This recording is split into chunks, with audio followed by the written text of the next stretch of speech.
사실 제가 오전에 우리 데이비드 남 목사님 설교할 때에 저는 설교자이기 때문에 예배를 드린다는 이 자체에 참석한다는 게 은퇴하면은 오는 시간인데, 오늘은 예배자로서 앉아서 예배를 드리면서 말씀을 듣게 되었습니다. 말씀을 듣는데 그 말씀이 저에게는 굉장히 깊은 영적인 울림이 왔고, 지금도 그 울림은 변함이 없습니다. 제가 늘 그러는 것 같아요. 넉 달이 지나야 추수할 때가 되지 않았는가. 넉 달이 지나야. 그래서 그리스도 예수의 일을 그리스도 예수께서는 지금이라 그러는데, 꼭 주님 앞에 이야기할 때 아직은 아닌데요 라고 하면서 그 넉 달이 뭐였죠? 밭에 있는 추수, 육신의 눈으로 볼 때는 넉 달이 지나야 추수가 맞습니다.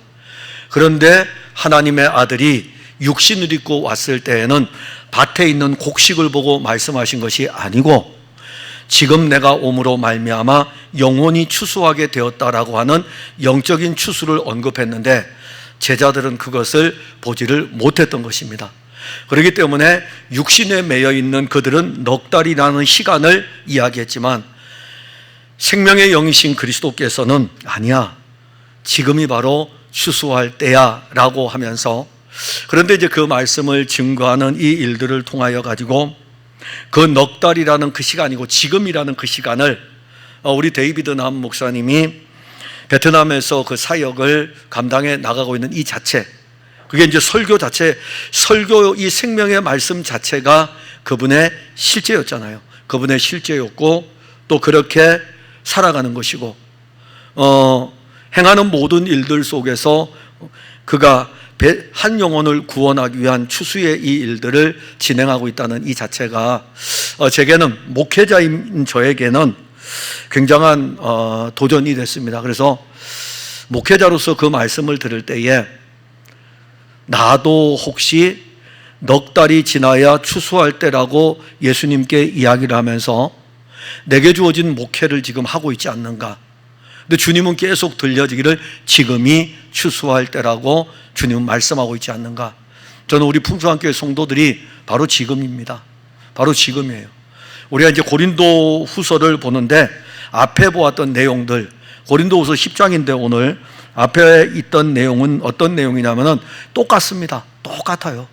육신으로 교회 생활을 하는 사람들, 고린도 교회 모습이에요. 그러니까 고린도 전서를 보게 되면 육신으로 신앙생활하는 사람은 어린아이 같은 신앙이고, 아직 그래서 신령한 젖을 사모하며 신령한 은혜를 힘입어 신앙생활하는 사람은 그리스도의 장성한 분량에까지 이른 성도라고 말씀을 합니다. 그런데 고린도 교회 안에는 이 두 모습이 다 들어 있습니다. 고린도 교회 안에 이 두 모습이 다 들어 있는데, 이 두 모습 속에서 고린도 교회가 한 일이 하나 있어요. 바로 예루살렘 교회가 어려움을 당할 때에 도와주기로 했는데, 자기들이 나서서 이야기한 거예요.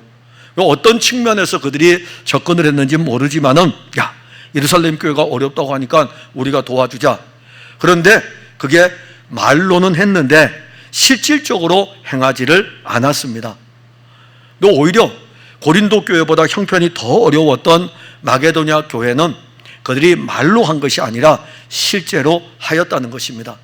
그래서 이 말로만 하고 실제로 하지 않는 고린도 교회를 향해서 편지를 쓰는데, 고린도 후서에서 이 부분을 언급을 하는 것입니다. 굉장히 어려운 부분이죠. 왜냐하면 예루살렘 교회를 위해서 우리가 도와주어야 되는데, 이 예루살렘 교회를 위해서 도와줄 때에 너희들이 미리 벌써 이야기를 해놓고도 아직까지 하고 있지 않고, 그러나 마게도냐 교회는 너희들보다 더 어려운 가운데서도 이 일에 참여하였다고 말씀을 하고 있으면, 이 편지를 받는 고린도 교회 입장에서는 어떨까요? 이게 육신으로 받으면 감정이 상하게 되죠. 육신으로 받으면. 그러나 하나님의 영의 감동을 받아서 고린도 교회가 이 말씀을 받는다면 자기들을 돌아볼 수 있는 기회가 되는 것입니다.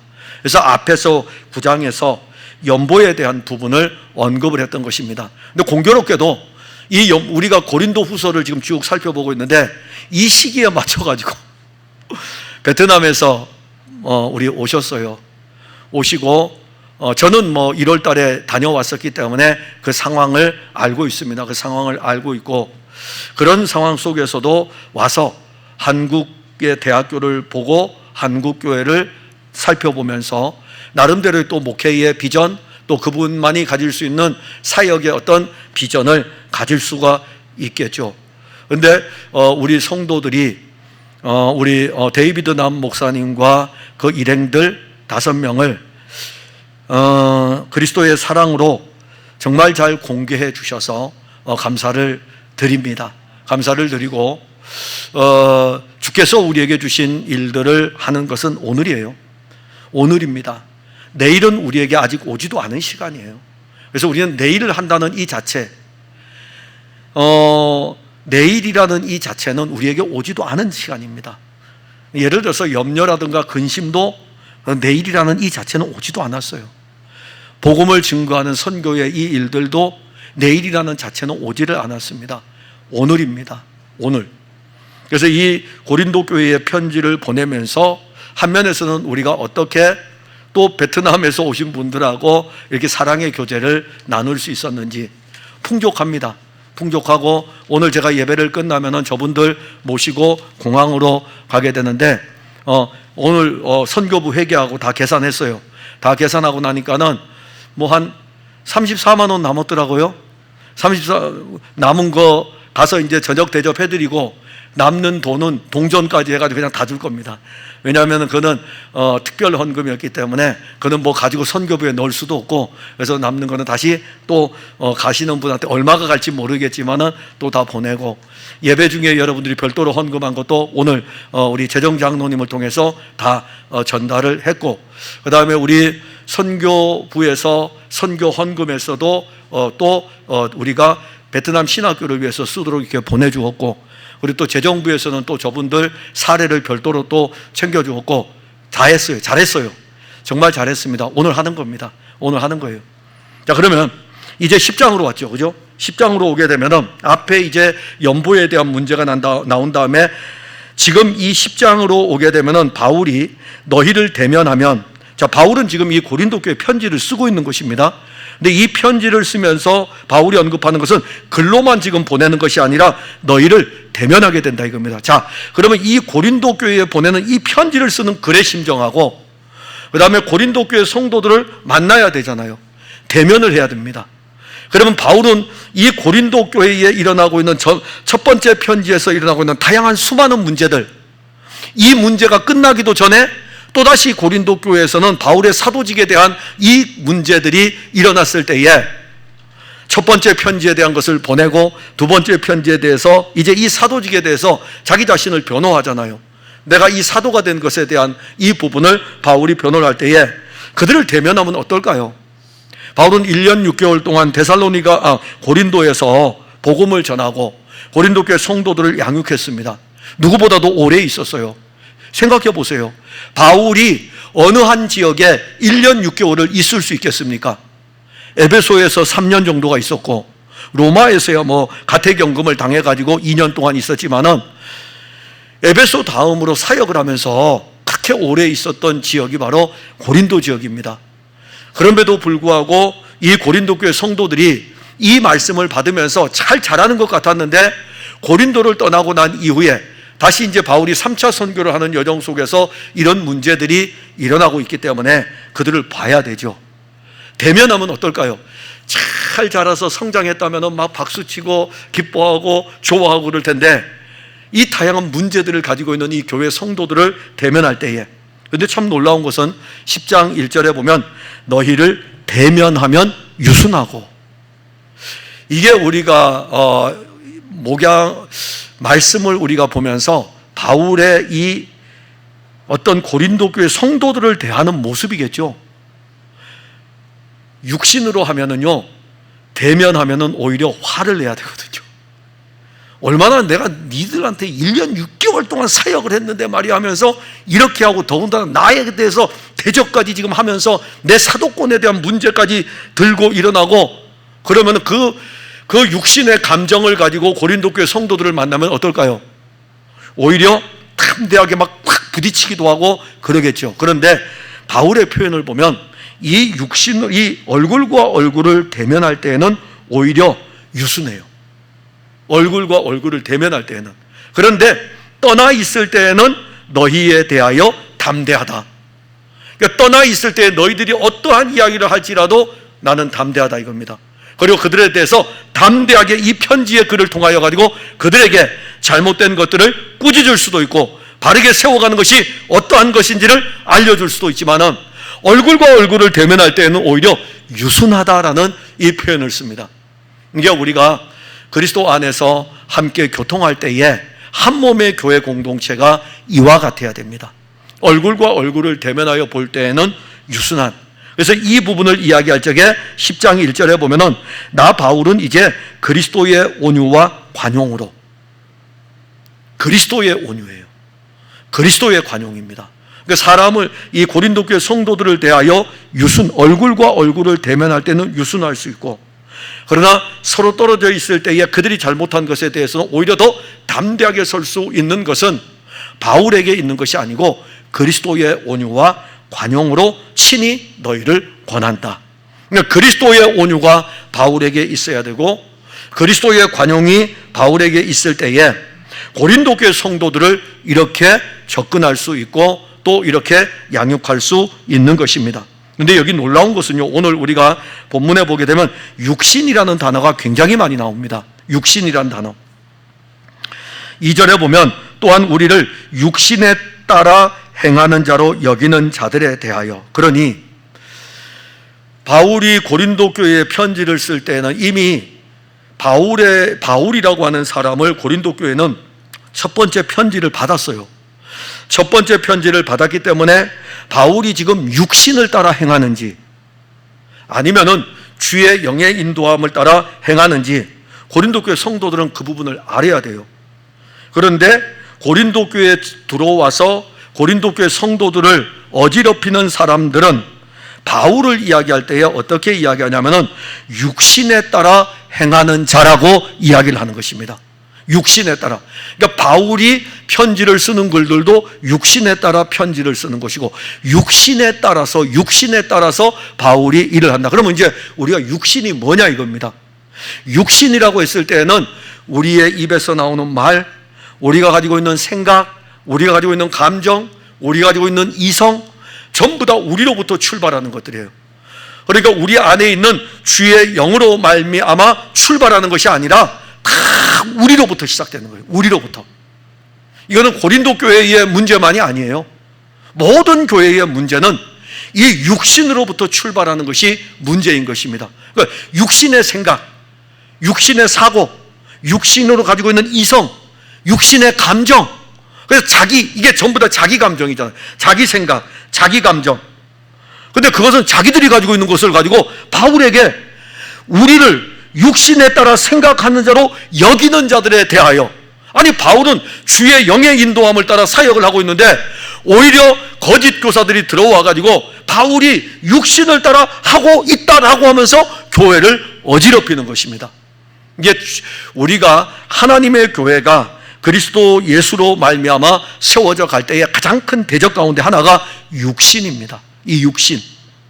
그래서 2절에 보면은 우리를 육신에 따라 행하는 자로 여기는 자들에 대하여 내가 담대히 대하는 것 같이 그들에 대해서는 내가 담대하게 대한다라는 이 표현은 나는 결코 물러서지 않는다는 것입니다. 하나님의 교회는 육신을 따라 행하는 것에 대해서는 당당하게 맞설 수 있어야 돼요. 육신의 힘을 의지하고 육신을 자랑하고, 육신을 자랑한다는 것은 자기를 자랑하는 것이고 자기의 힘을 내세우는 것이고, 교회 안에 이러한 일들이 일어날 때에는 오히려 담대하게 영적으로 맞설 수 있어야 됩니다. 교회는 육신으로 세워가는 것이 아니에요. 교회는 그리스도의 몸이기 때문에 주의 영으로 세워가는 것입니다. 그럼에도 불구하고 교회를 육신으로 세워가려고 하는 세력들이 있을 때에는 모든 성도들이, 목회자도 그렇고 모든 성도들이 오히려 그런 것에 대해서는 담대해야 돼요. 왜 담대해야 되는지는 그 다음에 나옵니다. 그 다음에 보게 되면은 3절에 보세요. 우리가 육신으로 행하나 그랬어요. 자, 여기 이 표현은 어떤 표현이냐면 바울도 육신을 입고 있잖아요. 그래서 육신으로 대하는 그들을 향해서 이야기할 때에 분명 내가 육신을 입고 있고 육신으로 지금 설교를 하는 거죠. 저도 지금 설교하잖아요. 육신으로 지금 설교를 하고 있잖아요. 그런데 이 말씀을 풀어갈 때에 제가 육신으로 풀어가는 것이 아니고 주의 영의 인도함을 따라 풀어가는 거예요. 바울이 이 편지를 쓸 때에 그의 손이 쓰고 있다고요. 그의 손이 쓰고 있고 그의 입을 통해서 그가 이 편지글을 쓰고 있는 거예요. 그러면 그의 육신이 쓰는 거잖아요. 그의 성령의 감동을 받아가지고 그가 하나님의 뜻을 고린도 교회에 전하기 위해서 육신이 지금 움직이고 있잖아요. 그 부분을 이야기합니다. 그것을 육신으로 행하지만은, 그런데 다른 사람들이 볼 때에는 바울 안에 있는 그리스도의 영이 활동하고 있는 것을 보지를 못하고 육신만 보고 있는 거예요. 거기에 대해서는 담대하게 싸워야 되고, 그리고 내가 지금 육신으로 하는 이 일에 대해서는 육신에 따라서는 싸우지 않을 것이다. 즉 육신으로 행하는 것 같지만은 나는 이 일을, 바울이 고린도 교회 편지를 쓰면서 거짓 사도들에 대해서 편지를 쓰면서, 그래 내가 지금 이 편지글도 쓰고 있고 고린도 교회를 내가 살펴보면서 이 일들을 행할 때 육신이 내가 지금 하고 있는 게 맞는데, 근데 너희들에 대해서 싸울 때는 육신에 따라 싸우지 아니한다 라고 하면서 4절에 답을 줍니다. 우리의 싸우는 무기는 육신에 속한 것이 아니다라는 것입니다. 그러니까 교회 공동체 안에 육신으로 일하는 세력들이 있을 때에 분명 우리는 그 대적들하고 같이 맞서야 돼요. 대적들하고 같이 맞서서 싸워야 되지만은 육신으로 맞서면 안 됩니다. 육신으로 싸우는 것이 아니고 우리의 싸우는 무기는 4절에 육신에 속한 것이 아니요 오직 어떤 견고한 진도 무너뜨리는, 다시 이걸 바꾸어 말한다면 육신으로는 육신이 쌓은 견고한 진을 무너뜨릴 수가 없습니다. 그러니까 우리가 한 몸의 교회 공동체로 고린도 교회 성도들이 이제 세워져 갈 때에 이들 중에 아직도 여전히 육신에 속하여 가지고 육신으로 자라가고 육신으로 대하는 이들이 있을 때에 이것을 무너뜨리기 위해서 육신으로 싸우면은 이 육신은 무너지지 않는다는 것입니다. 그러면 이 육신을 어떻게 무너뜨리느냐라고 했을 때에 육신에 속한 우리의 싸우는 무기는, 우리의 싸우는 무기가 있어야 되잖아요. 그 무기가 뭐냐 이겁니다. 육신에 속한 것이 아니라 이겁니다. 우리의 싸우는 무기는 육신에 속한 것이 아니고 오직 어떤 견고한 진도 무너뜨리는 하나님의 능력이라. 이 육신의 견고한 진을 무너뜨릴 수 있는 강력한 무기는 하나님의 능력인 것입니다. 그러면 하나님의 능력은 뭐냐 이거죠. 하나님의 능력은 하나님의 복음이신 그리스도 예수가 하나님의 능력인 것입니다. 그런데 하나님의 능력이 그리스도일 뿐만이 아니라 또한 히브리서를 보게 되면은 하나님의 말씀은 살았고 생명력 있고 좌우의 날선 어떤 것보다도 예리하여 관절, 골수, 심령 다 쪼개기까지 할 수 있는 그야말로 강력한 무기가, 하나님의 능력은 말씀인 것입니다. 말씀이 일하는 거예요. 말씀이, 그리스도의 말씀이 선포되어질 때에 육신으로 자랑하고 육신을 가지고 나오는 세력을 이길 수 있는 힘은 하나님의 능력인데, 하나님의 능력은 말씀이 육신이 되어 우리 가운데 거하심에 그 말씀으로 말미암아 그의 영이 일하여 가지고 육신을 이기는 강력한 힘이 되는 것입니다. 그러면 이제 결국 우리 안으로 들어왔을 때에는 우리 안에도 육신이 있죠. 그러니까 교회 공동체로 봤을 때는 육신을 따르는 사람도 있고 영을 따르는 사람도 있고, 우리 자신을 봤을 때는 어떤 때에는 영에 속한 사람이고 어떤 때에는 육신에 충만한 사람이거든요. 그러면 육신으로 충만했을 때에 이 육신을 죽일 수 있는 유일한 것은 무엇이냐 이겁니다. 육신일까요? 아니거든요. 해보셨잖아요. 그래서 기도가 안 될 때 육신으로 기도해 보려고 노력해 보잖아요. 됩니까? 안 되죠. 하나님의 말씀을 가까이 하려고 육신으로 해보려고 노력해 보잖아요. 됩니까? 안 되잖아요. 육신을 육신으로는 이길 수 없다니까요. 육신을 이기는 것은 하나님의 능력이에요. 그 무기를 지금 고린도 교회 편지를 쓰면서 알려주는 것입니다. 우리에게는 이 무기가 있다 이겁니다. 이 무기는 하나님의 능력이라. 하나님의 능력은 그리스도이고 하나님의 능력은 말씀이 육신이 되어 오신 것이고 이 말씀이 우리 안에서 우리 육신의 견고한 진도 깨트리고 교회에서 육신으로 대적하는 어떤 세력도 하나님의 말씀으로 말미암아 깨트릴 수 있다는 것을 우리에게 증거하는 것입니다. 거기 보세요. 4절에 보면 여기에 이 부분을 이렇게 표현했어요. 어떤 견고한 진도 무너뜨리는 하나님의 능력이라 모든 이론을 무너뜨리며. 왜 여기 모든 이론이라고 썼을까요? 왜 모든 이론이라고? 고린도 교회에 지금 이 편지를 쓸 때에는 거짓 사도들 때문이거든요. 자, 그럼 거짓 사도들이 들어와서 뭘 할까요? 능력을 나타낼까요? 병든 자를 고치고 그리고 어떤 귀신 들린 자를 쫓아내고 그러면서 쫓아내면서 고린도 교회 성도들을 현혹해 가지고 바울은 거짓 사도이고 봐라 우리가 이런 능력을 나타내니까 우리가 진짜 사도라고 그 이야기를 하고 있는 것일까요? 아니에요. 바울이 거짓 사도라고 하는 것은 그들이 이론을 가지고 이야기하고 있는 거예요. 이론을 가지고 이야기하는 이 부분에 대해서 하나님의 능력은 모든 이론도 파버리는 능력이라는 것을 말씀하고 있는 것입니다. 교회 안에 인간의 어떤적인 사상, 인간의 어떤적인 생각, 육신으로 가지고 있는 모든 것들, 우리의 사고 속에 있는 지식까지도 파괴시킬 수 있는 무기는 하나님의 능력 그리스도인 것입니다. 그래서 이 말씀하고 있는 거예요. 하나님의 능력이라. 이 하나님의 능력이 모든 이론을 무너뜨립니다. 그러니까 우리의 이론이 다 무너뜨려져야 돼요. 초등학문의 모든 것들이 무너뜨려져야 된다고요. 세상에서 경험했던 모든 것들이 무너뜨려져야 된다고요. 알으면 얼마나 알겠습니까? 아니 교회 다니면서 우리가 알면 얼마나 알겠습니까? 오죽하면 바울이 교회에 편지를 보내면서 그리스도의 비밀을 알기를 구하라. 그리스도의 비밀을 알기를 구하라. 깊도다 하나님의 지혜와 지식에 부요하며 그리스도를 알기를 구하라. 왜냐하면 그것이 능력이기 때문에. 그것이 우리가 세웠던 초등학문들의 모든 것들을 파괴할 수 있는 강력한 무기이기 때문에. 그런데 그 무기를 우리가 가지고 있잖아요. 그 무기를 사용할 수 있도록 우리는 매주마다 교회를 통하여 가지고 말씀을 듣는 것 아니겠습니까? 무너져야 돼요. 교회 공동체는 육신의 이론이 무너져야 됩니다. 내 생각에 내가 지금까지 교회를 다녔던 이론적 사고들이 다 무너뜨려져야 돼요. 내가 경험했던 모든 것들이 다 무너뜨려져야 돼요. 왜냐하면 내가 경험했던 것은 내 경험한 한계밖에 없어요. 자, 그러면 물어봅시다.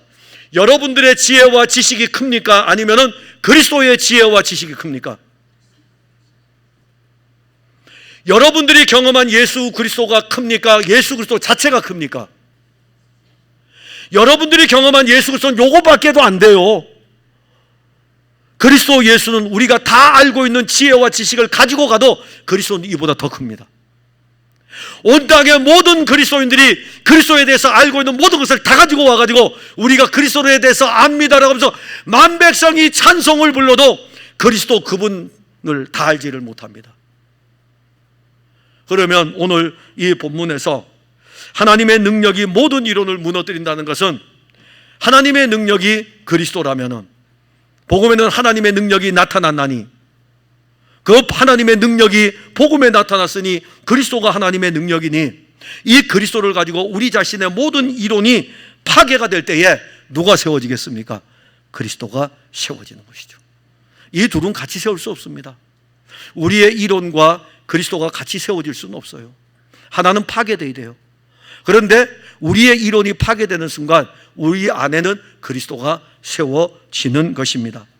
그리고 5절에 하나님 아는 것을 대적하여. 자, 이게 이제 우리에게 문제예요. 여러분 교회를 다니면서 하나님 많이 알고 계시죠? 그래서 우리는 사람들에게 이렇게 이야기합니다. 하나님을 너무 잘 알기 때문에 하나님에 대해서 이야기해요. 근데 아는 그 자체도 그런데 요즘 교인들은 그러잖아요. 야, 나도 알아. 하나님 알아. 예수님도 알아. 그러면서 하지만 아니 아는데 알면은 안 대로 하면 되죠. 아는 대로 믿으면 되죠. 아는 대로 믿으면 돼요. 알아도 부족한데 또 아는 대로 또 안 믿는 거예요. 예수님은 하나님의 아들이십니다. 예수님은 하나님의 아들이셔요. 예수님은 그리스도이십니다. 이게 놀라운 고백이죠. 우리 알잖아요. 우리가 믿을 뿐 아니라 알잖아요. 그런데 이 하나님의 아들 그리스도가 그 자체로 얼마나 대단합니까?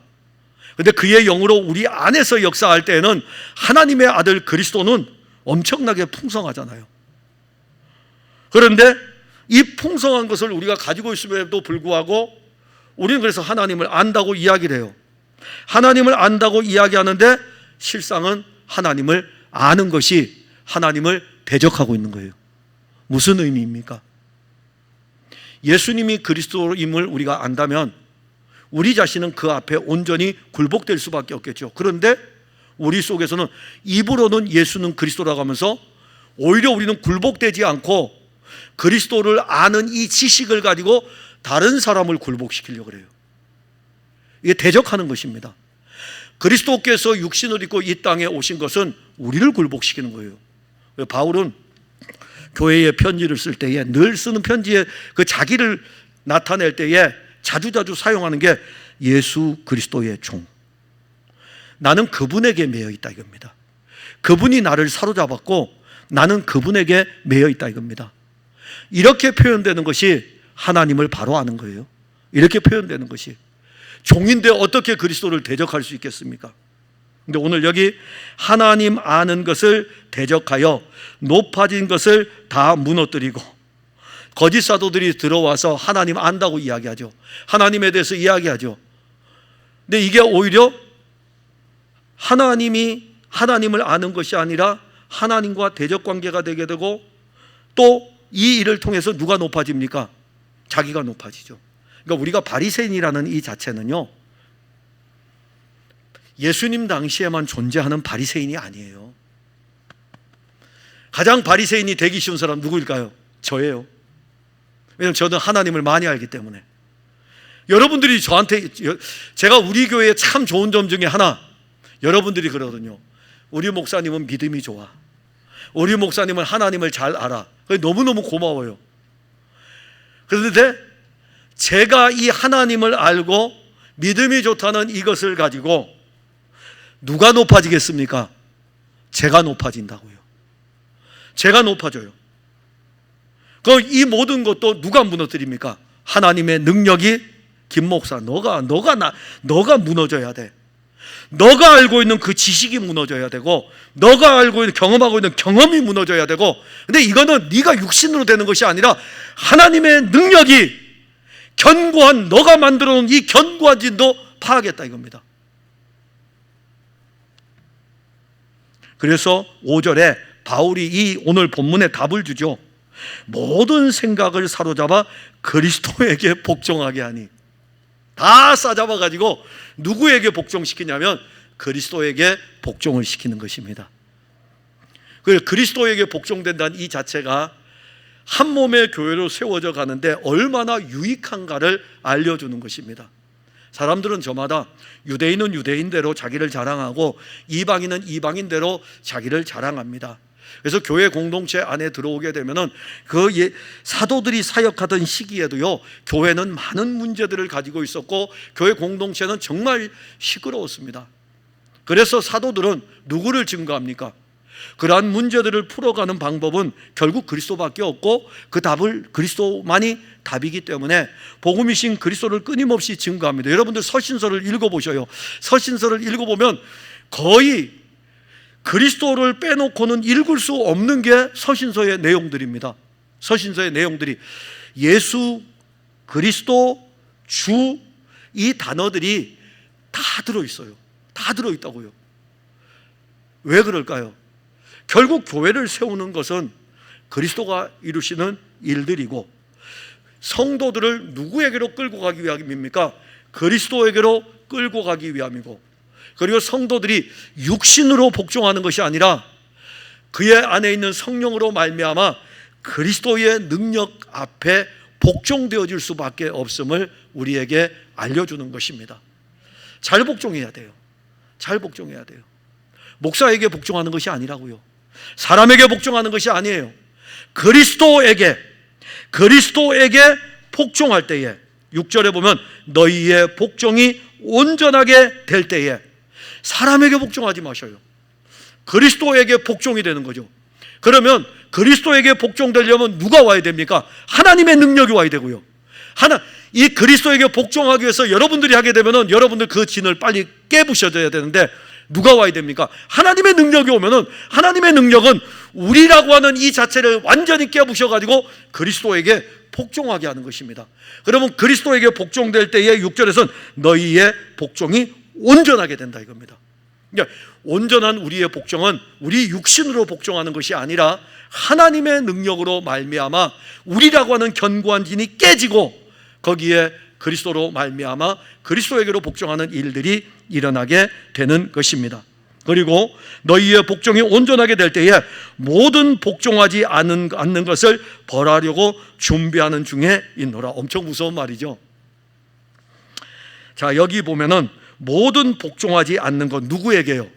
그리스도에게 복종되지 않는 육신에 대해서는 벌하시겠다. 별로 안 무섭죠? 별로 안 무섭죠?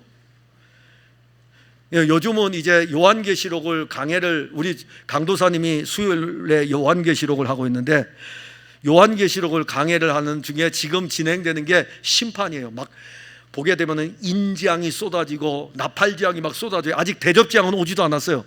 그냥 막 이 재앙들이 쏟아지는데 별 관심이 없어요. 성도들이 별 관심이 없다고. 영적 무감각한 시대에 와 있습니다. 그러니 오늘 이 말씀을 볼 때에 벌하려고 준비하는 중에 있노라.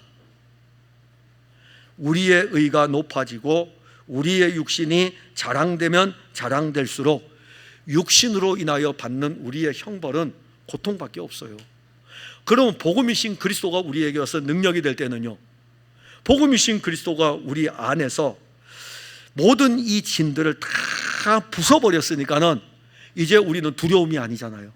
두려움이 아니고 기쁨이고 평안이고, 왜냐하면 우리는 다 이제는 그리스도의 능력 앞에 복종되어 있기 때문에, 그리스도에게로 복종이 되어져 있기 때문에 이보다 더한 즐거움이 없습니다.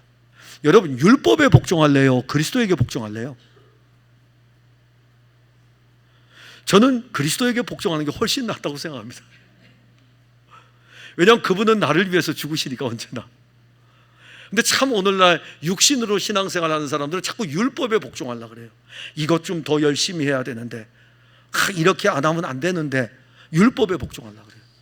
그리스도에게 복종하셔요. 그리스도에게 복종하면 그 은혜가 우리 가운데서 계속 넘치는 것입니다. 기도하겠습니다. 하나님, 은혜를 감사합니다. 우리는 육신을 입고 있습니다. 그리고 이 육신으로 신앙생활을 합니다. 그러다 보니 우리 안에서 육신의 것들이 자주자주 일어납니다.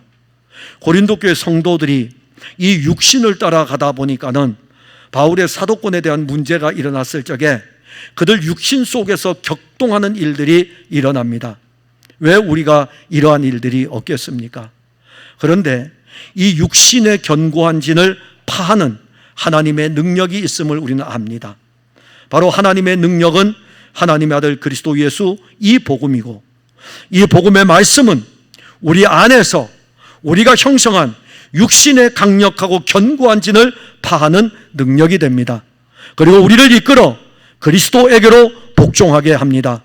주의 영이 이 일 가운데 일하심으로 말미암아 우리 삼여전도회뿐만이 아니라 우리 풍성한교회 모든 성도들이 율법에 복종하는 것이 아니라 그리스도에게 복종하는 은혜를 알게 하시고, 주의 영이 이들을 이끌어 말씀의 능력으로 계속해서 그리스도에게로 이끌어 그리스도에게 붙들리고 그리스도의 종으로 살아가는 즐거움을 알게 하여 주옵소서.